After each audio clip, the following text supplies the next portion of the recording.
Les matins de France Culture. Guillaume Erner.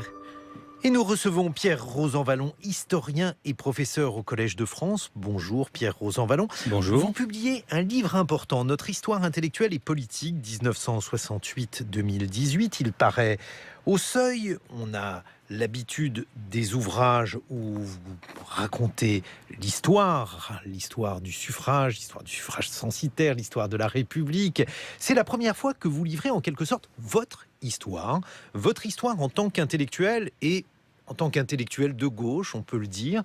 C'est un ouvrage qui est mélancolique et assez désillusionné, en tout cas c'est ma lecture, vis-à-vis de la politique et vis-à-vis des intellectuels. Et vous déplorez finalement une incapacité des politiques à se saisir de la situation sociale, mais aussi dans le même temps une incapacité des intellectuels à prendre en compte les enjeux de l'époque et à s'opposer à une certaine droitisation de notre société.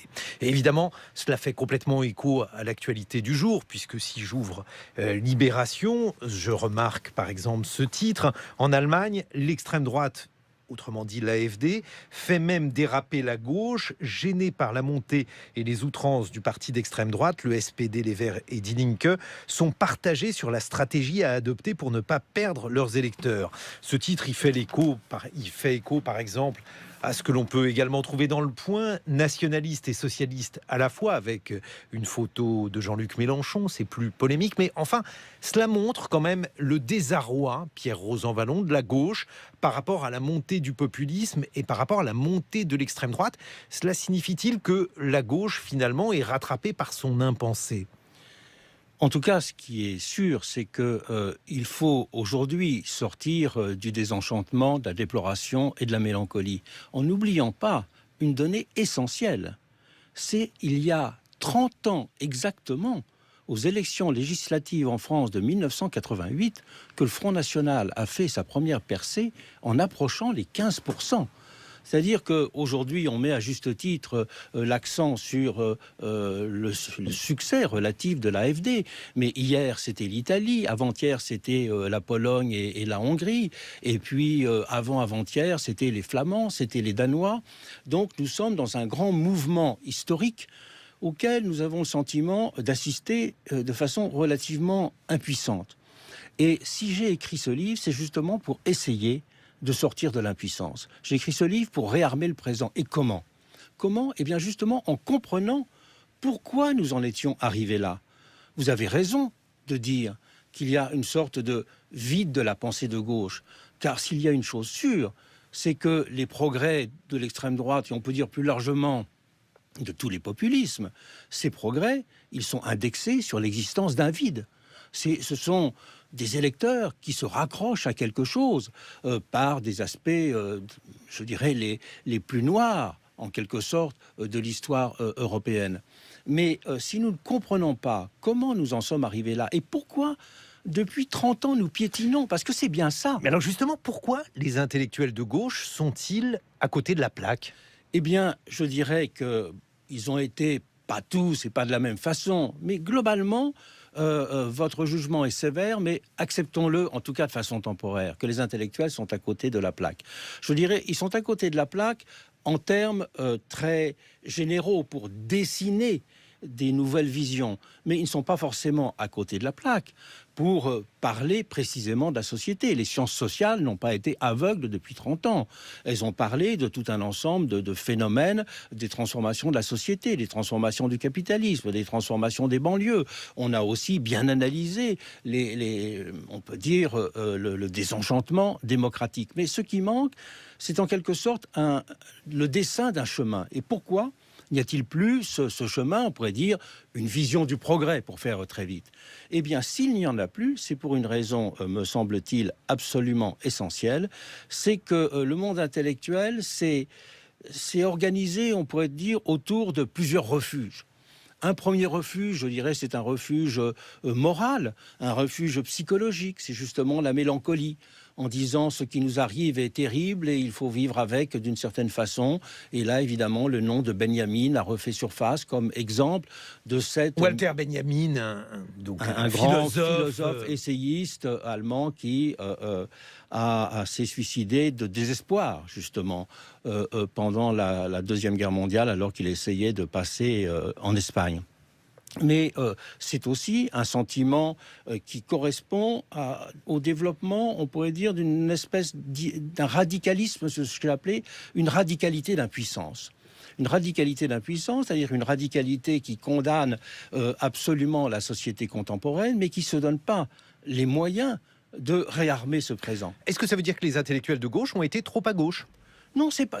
Non, le problème. La radicalité, qu'est-ce que ça veut dire ? La radicalité, c'est-à-dire des positions, une posture. Si trop à gauche, c'est aller plus près de la critique de la réalité, c'est très bien. La radicalité critique, je suis pour, mais c'est la radicalité de posture qui fait problème. Alors d'un côté, il y a eu peu à peu la dérive vers cette radicalité de posture, et de l'autre côté, peut-être que moi, j'étais plus proche de cet autre pôle, il y a eu le sentiment qu'il fallait d'abord combattre justement les dangers de cette radicalité de posture et avec une vision peut-être trop simpliste d'une culture de gouvernement. Mais si je résume votre livre à grands traits, donc l'histoire de cette génération d'intellectuels à laquelle vous appartenez, Pierre Rosanvallon, vous avez des souvenirs qui sont des souvenirs plutôt gais de la période de mai 68, une période riche sur le plan intellectuel, l'aventure de l'autogestion, un certain nombre de choses nouvelles à penser. Et puis dès les années 80, vous dites, voilà, c'est l'engourdissement. Pourquoi l'engourdissement arrive ? L'engourdissement arrive parce que les enthousiasmes de mai 68 ont été suivis de tout un ensemble d'explorations. Je retrace dans ce livre tout ce qui a été l'atmosphère d'enthousiasme intellectuel des années 70, dans tous les sens, avec la multiplication des revues, avec les travaux de Castoriadis, de Lefort, de Foucault, le renouveau de l'histoire politique. Par bien des biais, il y a eu un grand renouveau pendant cette période. Et après, pourquoi ça s'est mis à piétiner ? Et c'est vrai que ça s'est mis à piétiner brutalement. Pour une raison très simple, c'est que quand on a commencé à faire des explorations, il y a un moment où il faut que ces explorations elles se traduisent par la formation d'une culture politique. Moi, j'avais appelé de mes voeux avec Patrick Vivray la fondation d'une nouvelle culture politique.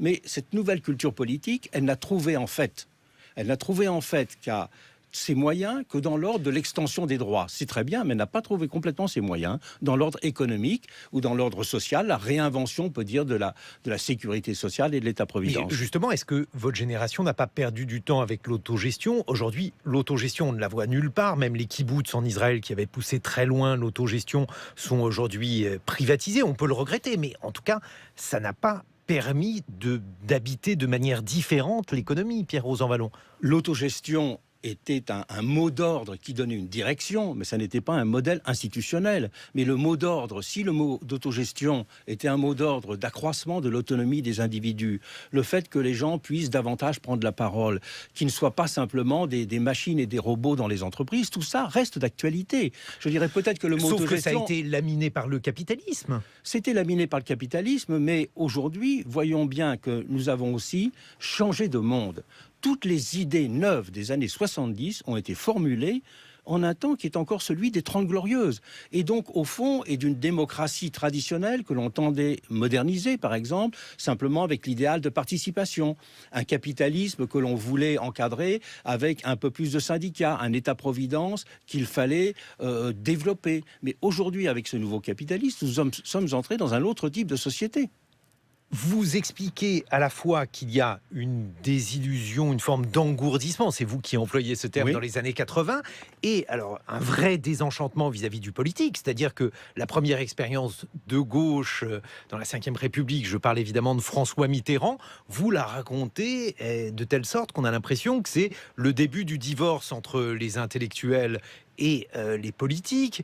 Vous rappelez par exemple qu'il n'y a pas seulement eu le tournant de la rigueur, mais qu'il y a eu également les ambiguïtés de François Mitterrand à l'égard de la Pologne, fin 80, lorsqu'il s'agissait donc de combattre l'état de siège en Pologne. François Mitterrand n'a pas trouvé de mots. Est-ce que ça signifie là aussi que les intellectuels de gauche sont nécessairement déçus par les expériences politiques de gauche, Pierre Rosanvallon? Ils ont été déçus, c'est sûr, par en tout cas, non pas les premiers mois qui sont toujours ceux de l'enthousiasme. Il y a eu beaucoup de changements tout de même dans les premiers mois de 1981 ou même de 1982, mais ils ont été déçus globalement. Et pourquoi ce pouvoir n'a pas donné corps à toutes les espérances qui avaient pu naître, même de façon vague avant? C'est parce que ce programme de la gauche était resté prisonnier de la vision du programme commun. Il a considéré que les nationalisations étaient le nec plus ultra du changement social. Ça n'a pas été le cas. Et surtout, quand il y a eu le choc de 1983 de la rigueur, la gauche est restée sans nom. Elle n'a pas été capable de qualifier ce qui lui arrivait. Et au fond, la politique, c'est quand même cela. Être capable, on a simplement parlé de parenthèse, de transition. On a employé des mots équivoques pour éviter de penser ce qui se passait. Mais alors, vous rappelez par exemple Régis Debray. Régis Debray dit: les intellectuels ne sont plus là, les intellectuels devraient venir aux côtés de François Mitterrand. Oui, mais alors évidemment, un certain nombre de personnes, c'était le cas de Max Gallo, qui était porte-parole du gouvernement, et de Régis Debray, qui à l'époque était conseiller du président à l'Élysée, disaient: mais si vous pouvez avoir une fonction utile, mettez-vous en rang pour chanter de concert avec le pouvoir. Au-delà de ça, quand même, c'est une forme de désillusion par rapport aux politiques. Par exemple, vous rappelez un sommet à Berlin en juin 2000. Vous y êtes invité aux côtés de Georges Charpak. Georges Charpak doit expliquer, c'est un prix Nobel de physique, il doit expliquer quelle est l'urgence du climat. Et vous, on vous a délégué en quelque sorte d'expliquer devant ces chefs d'État en quoi il y a une urgence sociale. Et vous dites: nous avons eu 20 minutes pour balbutier quelques généralités. Lui sur l'état de la planète, et moi sur le rôle de la société civile et la nécessité de refonder les institutions de solidarité. Puis j'ai été stupéfait de n'entendre émettre aucune idée ou formuler aucun projet précis. Cela a été une simple cascade de mots qui résonnait agréablement à toute oreille de centre-gauche. Ce qui est quand même une manière extrêmement forte de dire on ne peut rien faire avec les politiques, ce ne sont pas des gens sérieux. C'est ça, et c'est à la fois aussi autre chose. C'est que dans ces années-là, au tournant des années 2000, c'est Blair en Grande-Bretagne. Et c'est toute l'idée blairiste de la troisième voie. Et cette idée, dès le début, moi j'ai pensé qu'elle allait être un échec parce que elle n'allait pas véritablement vers une voie nouvelle. Elle allait simplement vers une célébration, pourrait-on dire, de l'égalité des chances, avec une séparation totale entre l'économique et le social. Ce qui n'est pas rien quand même, l'égalité des chances. Ça n'est pas rien, mais quand l'égalité des chances, ça finit par dire qu'il faut avoir des politiques pour la petite enfance, parce que l'égalité des chances, telle que la concevait Blair, c'était de dire il faut rendre aussi les gens responsables. Et qui est le seul irresponsable qui mérite absolument d'être aidé par la société? C'est le petit enfant qui est lui le symbole de l'innocence. Donc la révolution sociale de Blair a simplement consisté à adopter une politique très audacieuse pour la petite enfance. Donc je crois que ça n'est pas la redéfinition du social en général. Et cet événement, cette conférence, pour moi, a été un électrochoc. Et c'est le moment où j'ai senti qu'il ne suffisait plus ce que j'avais fait, moi, pendant les années 80 et 90, comme beaucoup. Nous étions retournés à nos archives, nous étions retournés dans les bibliothèques en disant le temps de l'engagement est un peu passé et donc il faut repartir dans notre travail académique. Et là, j'ai senti qu'il fallait au contraire redéfinir le travail académique. Bon, mais cette désillusion, elle se poursuit au-delà de Blair, elle se poursuit avec Jospin, elle se poursuit avec Hollande. On ne peut pas dire, Pierre Rosanvallon, que dans ce récit de l'histoire intellectuelle et politique depuis 1968, la fin soit plus heureuse que cette période de l'an 2000. Certainement Jospin pas. est encore une déception pour vous. Hollande, j'ai presque envie de dire, je n'en parle pas. Oui, mais pourquoi il y a cette déception? Alors bien sûr, il y a toujours des petits éléments positifs qu'on peut mentionner pour se rassurer. Mais c'est parce qu'il y a le vide. C'est le vide de l'idée, c'est le vide de la proposition. Quelqu'un a dit au soir de la défaite de Hollande, Hollande a perdu parce que sa gauche n'avait plus rien à dire. Eh bien, je crois que c'est vraiment cela. Aujourd'hui, la gauche n'a plus rien à dire. Et comme dans ce vide qui s'est créé, dans ce brouillard, elle n'a plus sa place à cause de cela. Et au contraire, c'est peut-être la kermesse des illusions, c'est peut-être la kermesse des démagogues qui triomphe. Mais je dirais, le principal coupable de la situation dans laquelle nous nous trouvons, d'un certain point de vue, c'est le manque d'idées. Et là, je crois qu'il faut que le monde intellectuel se rende compte qu'il a sa grande responsabilité dans cela. Mais alors, justement, cette grande responsabilité, par exemple, on voit que lorsqu'il est question du populisme, il n'y a pas de véritable réflexion sur le populisme. Je veux dire, si on prend par exemple le phénomène du totalitarisme dans les années 30, il a fallu attendre, par exemple, Hannah Arendt pour avoir une pensée du totalitarisme. Aujourd'hui, nous n'avons pas cette pensée du populisme. Vous êtes d'accord ou pas? Oui, je suis tout à fait d'accord. Je n'en tire pas argument pour rappeler tout de même que justement, je prépare un livre sur le populisme à cause de ce sentiment qu'on n'est pas encore allé au fond du phénomène. Et beaucoup de livres qui paraissent se contentent de faire l'équivalence entre populisme et démagogie, ou de faire l'équivalence entre populisme et démocratie illibérale, comme on dit de plus en plus. Mais je pense qu'on ne voit pas véritablement le phénomène populiste comme naissant à l'intérieur de la démocratie, comme naissant des inachèvements de la démocratie, et naissant aussi du fait que la société a le sentiment de ne pas avoir sa place, de ne pas être écoutée et de ne pas trouver de réponse à ses problèmes. Et dans le même temps, vous dites que pour les intellectuels, pour les universitaires, parce qu'il y a souvent équivalence entre intellectuels et universitaires, ou en tout cas ceux que vous nommez sont bien souvent des universitaires, Tout à fait. Pierre Rosanvallon, il y a une sorte de fuite dans l'érudition, il y a un certain nombre de stratégies qui permettent pour eux de ne pas se coltiner avec le réel, tandis que vous expliquez que vous avez souvent été tenté, vous, au contraire, d'être au plus près du réel.